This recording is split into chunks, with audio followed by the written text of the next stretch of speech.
Hey, and I am back with another Mixed Media Mayhem recipe, and this one is chosen by our dear Sandy. I'm also playing along with Off the Board Christmas in July, and I am going to try to make a monochromatic banner using these elements here. So I have a wooden alphabet set by Memory Box. This is brand new to me, so it is still kind of in the packaging, but I am going to try to use it today with my craft cardstock leftovers from making the banner. I also have some shimmer trim by Close to My Heart. I have one in pine and one in copper that is no longer available. Then I have two Shimmer's paints. One's a Creamies and one's an Inkling. Pining for You is the Creamies, and the Tarnished Treasure is the Inklings. That is going to be my paint for my recipe. Then for my ink, I'm going to use these ink sprays, and I have a colorings in Don't Citron Me, another colorings in Don't Be Swayed, and then of course a Vibes in Hot Fudge.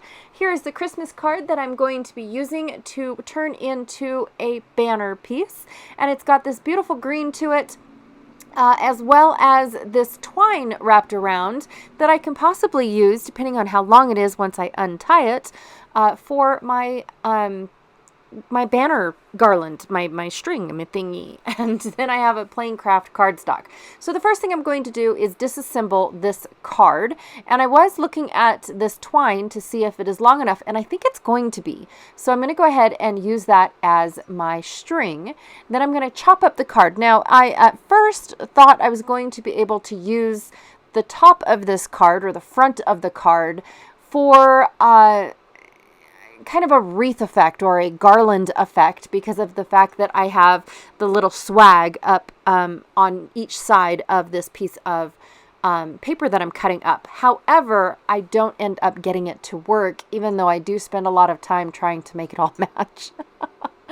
I do end up just using the lighter green pieces that I get from the card, because I got quite a bit of paper from disassembling this card. So I will save all those pieces for later. I'm not really sure exactly what I'm going to do, but they're going to end up in my Christmas bin.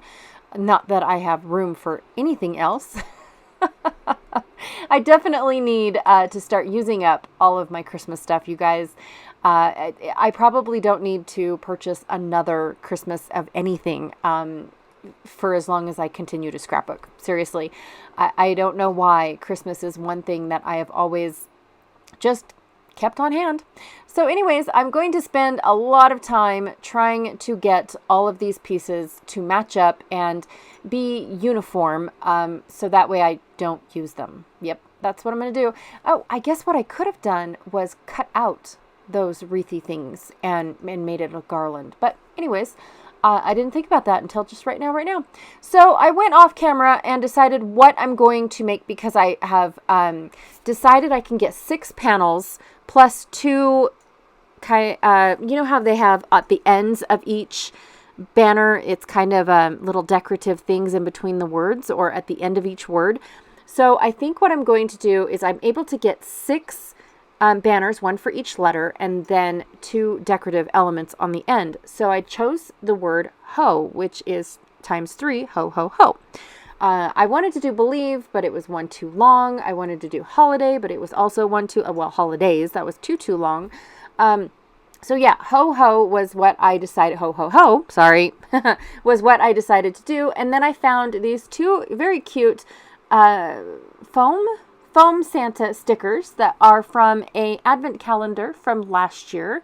And then I also will pull in some other elements, but the Santa steers me off of my monochromatic. So originally my monochromatic was going to be green, right? And instead of having a white base, I was going to have a craft base. So that is what I initially did. So what I'm going to do first is show you guys the original banner that I had in mind. And then if you want to stay afterwards, you can watch me put the 2 end pieces and add more color to the banner. But initially I was just going to do a green and brown banner. So sticking with the monochromatic, I decided to go ahead and record that first and then fill in the blanks later, right?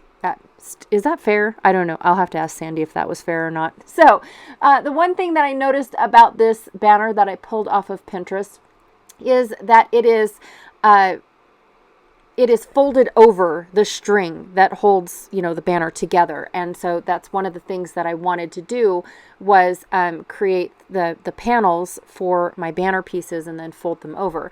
But I also wanted the ends to be kind of decorative. So I used a corner or a scalloped punch to punch my my glitter trim or my shimmer trim in the green, the pine.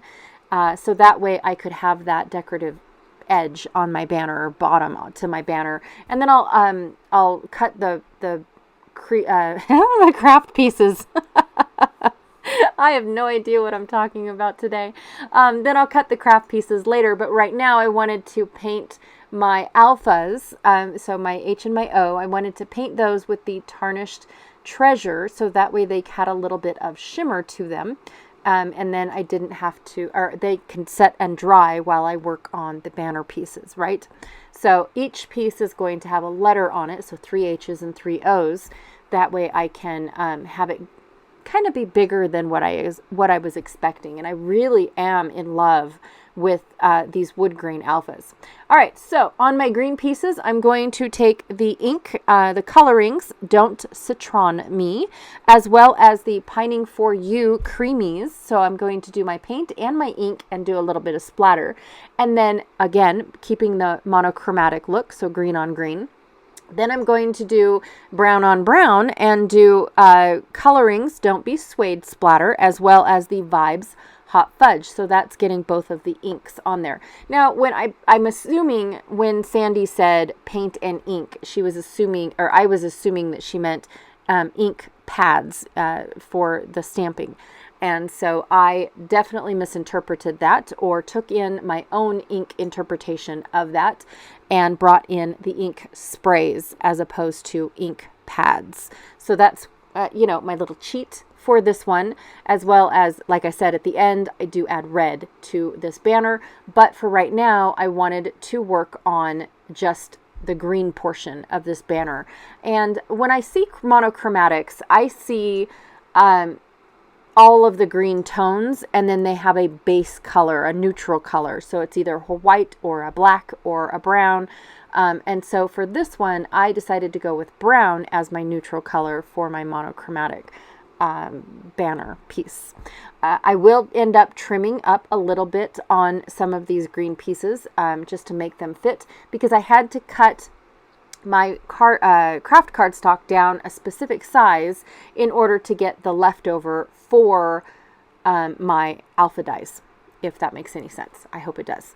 So here's where I'm going to try to figure out how I should have punched them both at the same time, but my brain doesn't work that way. I like to do things the hard way first and then find the easy way out.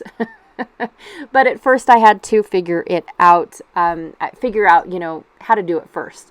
So the first one, slightly off camera, I apologize, but I'm going to take my punch. Now I have a scallop punch. I have one for just the glitter tape because it gets a little bit of frayed edge when I use it from glitter to paper. So I have one that is just for glitter tape and one that is just for paper as well. So the paper one stays a little bit on the sharper side, and this glitter tape one actually frays paper, but it punches through the glitter beautifully.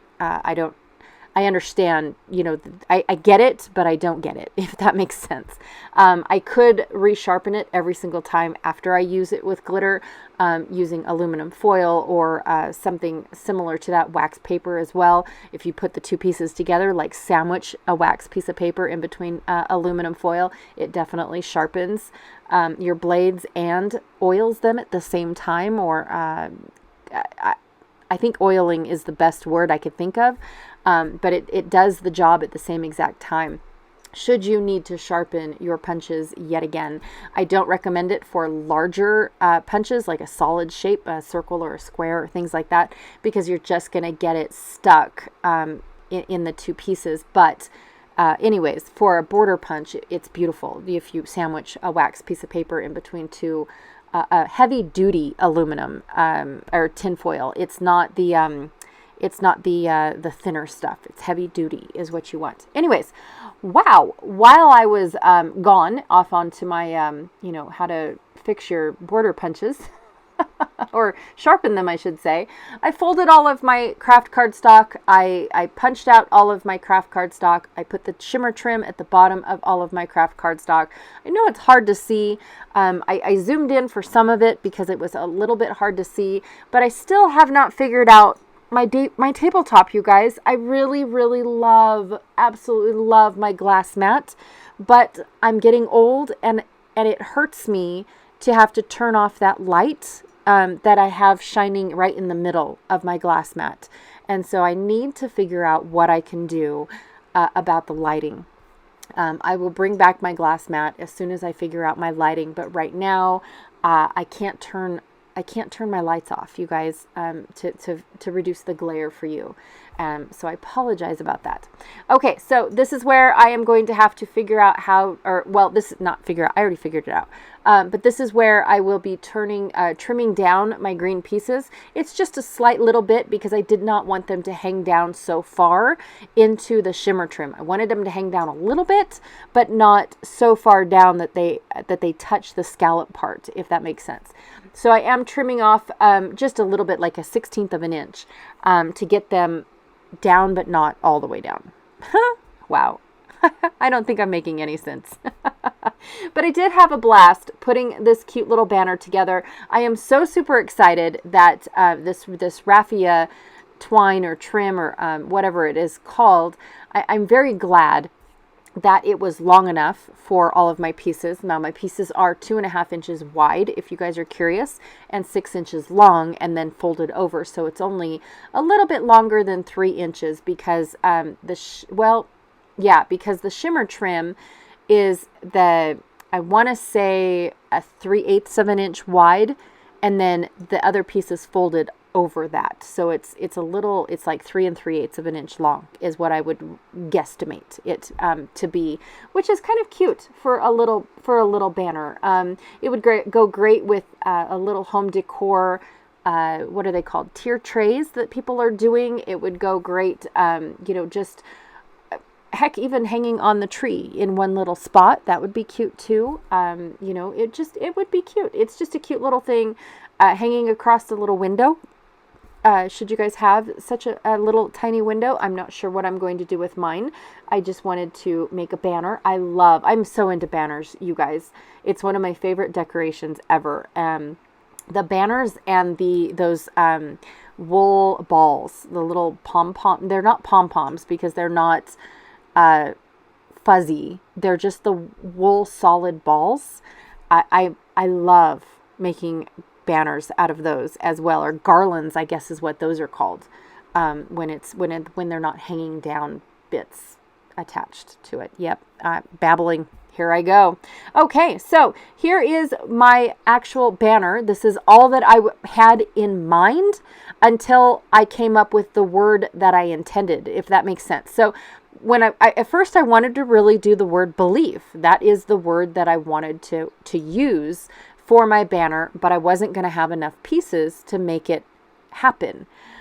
So I had to come up with a 6-letter word. This is the word that I came up with. So now I'm going to be doing, outside of my mixed media assignment or my mixed media recipe, I'm going to add in a little bit of red. So this does not count. I've done my mixed media part. Now I'm going to keep continuing to embellish a little bit farther. I know, I'm a big fat cheater, you guys, seriously. And one of the things I'm doing now is making sure that all of my pieces are centered onto my raffia trim, twine, such a deal. This is where the brass or the bronze shimmer trim comes in. It is very old. If you can see the roll packaging, it's a different color than what I showed you earlier for the pine color, the green color. I absolutely love this shimmer trim just because of the fact that it adds just a touch of sparkle and shine. And that's, I don't do sparkle and shine. And so this is perfect for me instead of having a big old huge 12 by 12 piece of glitter paper. I do make projects that do shimmer and shine. I really do, depending on the subject matter. It's just not something that I always reach for. One of the other things that I went into my stash for are these adorable, adorable little hats that I got from Pear Tree it's pear tree cut files, and she does little trinkets and things like that. Because of the storage that I have in my bin, I did have one of the little flaky arms fall off, and so it'll be okay, because once I put it on a project, nobody will even know that. But I thought I was going to put it and decorate every single piece of banner, and then I decided I didn't like the green hat. In all honesty, it looked a little bit too elfish for me. But I do like the Santa hat, so I had to come up with something that I could put on the third O, and I liked the fact that I had this cute little banner that says Merry Christmas. So it actually says ho ho ho Merry Christmas. I thought I was pretty clever when I came up with that. I don't know, maybe I'm just going nuts. So I'm going to finish off my two little ends, and what I did was to make my panel a little bit bigger. I know that they're not the exact same size, but because the two ends are the same, they do look like they belong, right? It's like one Santa facing this way, and he's framed in with, the shimmer trim and this panel, and then the other one facing the other way. So I think that they go well, and then the cute little hats. So every other panel has a cute little hat, except for the last one that says Merry Christmas on it. I didn't have a third hat. I looked, you guys. I looked, and I did not have a third hat. But I did. I loved how this little Merry Christmas went with it. I thought I was going to have Santa and his reindeer go above the banner, and then I couldn't figure out how to attach it. I was going to see about having it go below the banner. And attach it that way, and I thought maybe it's a little bit too fragile for that. I did paint that entire piece in the tarnished treasure, so now it's all sparkly and shiny, but it's not going to make it on this project. It just made it in the film, so you could see it, and it's pretty. But it doesn't make it on this project. I go and get a marker to color in the little damage that my Santa's hat had. But because I made the Santa hat a little bit darker red, I decided to color in all of the red pieces on this Santa. Not that it needed it, I just wanted it all to match, because that red, his hat had a little bit of white markings from, I don't know what, but colored it in, and he's absolutely beautiful. So this is my cute little banner that I finished. I did stay within the monochromatic for the mixed media as far as the original banner idea was concerned, but then it blossomed based off of the word that I chose to use. And I think this banner is adorable, you guys. I don't know what I'm going to use it for, but it is small enough. I could cut it in half and have it going across an entire layout. I did think about that as well. So I might make that happen because it is very, very cute. All right. Thank you so much for hanging out with me today and listening to gosh knows what kind of voiceover that is going to sound like. I apologize right now. But thank you so much for hanging out with me today. Be sure to check out everyone else in the Mixed Media Mayhem gang and see how they interpret their recipe. I am loving all of the different ideas that we have been coming up with. Next month, I will be back to my usual layouts, I promise. I just wanted to take a break, you guys. I get a little bit of staleness. I don't want to say I lost my mojo because I'm still creating, but it's a little bit on the stale side when it came to layouts and things like that. So I wanted to take a break, and I do appreciate all of you guys hanging in with me and watching the Off the Board series, Christmas in July, even though I'm not doing anything scrapbook related. I appreciate that very, very much. On another note, be sure to check out everyone else that is playing along with Off the Board Christmas in July. Or, well, no, not their Christmas in July. That's me. But everyone else is just doing Off the Board in their own way. And I think it is awesome. They are coming up with some amazing things. And yeah, thank you again so very, very much. I really, truly appreciate it. And I will check y'all later. Bye.